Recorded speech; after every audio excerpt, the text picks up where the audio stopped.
Rupees 8,000 becomes rupees 9,200 in 3 years at simple interest. If the rate of interest is increased by 3 percentage points, rupees 8,000 would amount to. So now rupees 8,000 becomes rupees 9,200. That means principal is 8,000, amount is 9,200.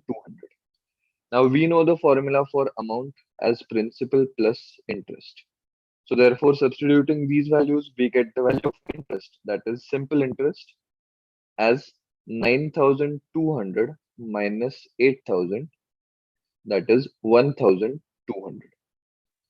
Now, the formula for simple interest is PNR by 100. So P, we already know it is 8,000. N, that is 3 years. So N is 3. R, we have to find it. So let's substitute the values. So this becomes 8,000 into 3 into R upon 100. So two zeros get cancelled here. 1 0 gets cancelled over here. Now 8 multiplied by 15, we have 120. 3 multiplied by 5, we have 15.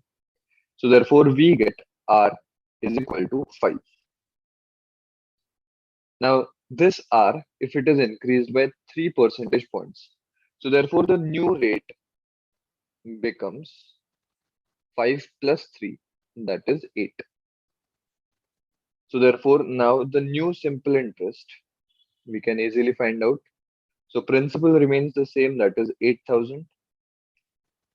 N remains the same, that is 3. R remains the same, that is 8 now, upon 100. So zeros get cancelled out.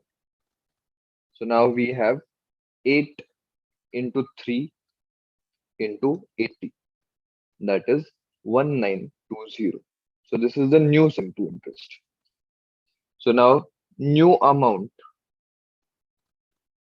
will be principal plus new simple interest. Principal is 8,000. New simple interest is 1920. So the answer becomes 9920. So that will be option A.